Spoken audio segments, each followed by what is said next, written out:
قرآن وہی فرقان وہی یاسین وہی طٰہٰ۔ محترمہ صدر معلمہ و مشفقہ معلمات اور دینی بہنوں، آج میں آپ حضرات کے سامنے ایک ایسی بات پر کچھ بولنے کی ہمت کر رہی ہوں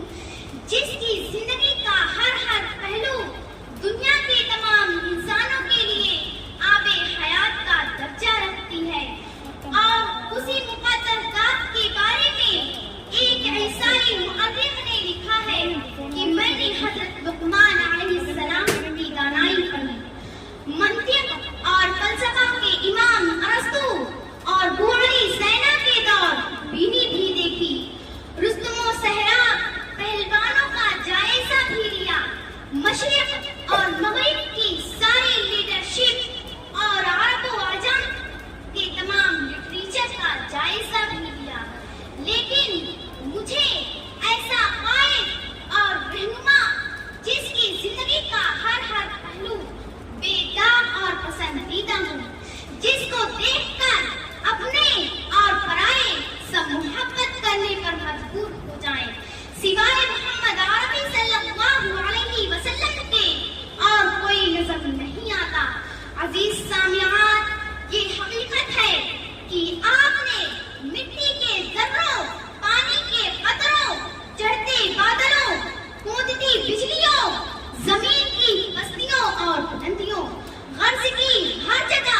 خدا کا جلوہ انسانوں کو دکھایا،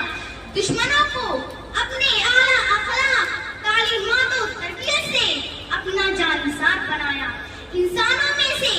مال و دولت، رنگ و نسل کے بھید بھاؤ کو یکسر مٹا دیا، حسب و نسب کے غرور کو پاش پاش کر دیا، اونچ نیچ کے فرق کو نیست و نابود کر دیا، فخر الانبیاء، تاجدار مدینہ، احمد مجتبیٰ صلی اللہ علیہ وسلم کی ذات اقدس کے جس شعبے زندگی کا مطالعہ کیا جائے تو اس میں شفقت ہی شفقت، رحمت ہی رحمت نظر آتی ہے۔ دنیا کی تاریخ میں کوئی ایسی مثال نہیں ملے گی جس کو گالیاں دی گئی ہو، اس نے تحفہ پیش کیا ہو، جس کو کانٹوں کے راستے پر چلایا گیا ہو، اس کے بدلے میں پھول نچھاور کیے ہوں، جس پر پتھر برسائے ہو، اس نے گلدستہ پیش کیا ہو۔ ہاں،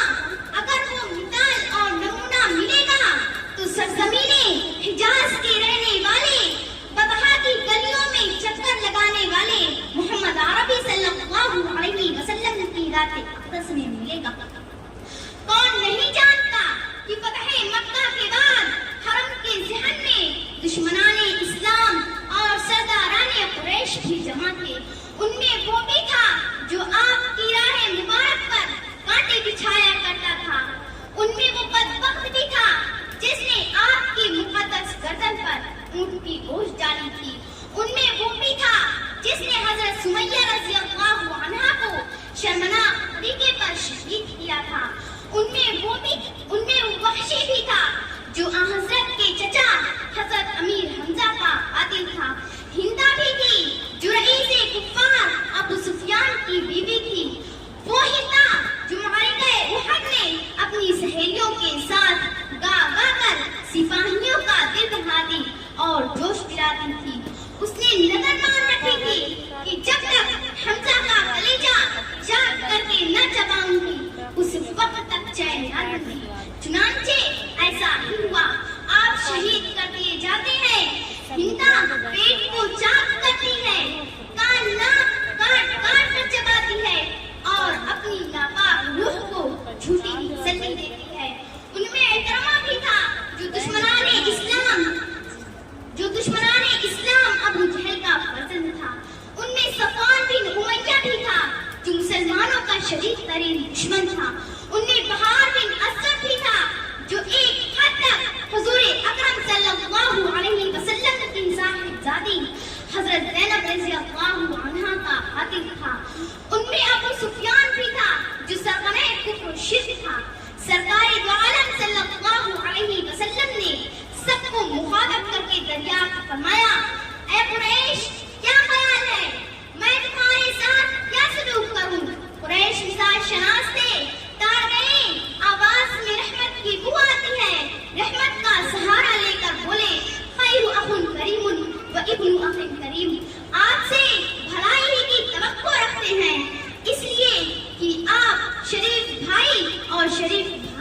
بیٹے ہیں. شریفوں سے نیکی کی ہی امید کی جاتی ہے. نبی رحمت صلی اللہ علیہ وسلم نے فرمایا گھبراؤ نہیں, جاؤ مکہ کی ماں سے کہہ دو تمہاری ممتا نہیں لوٹی جائے گی.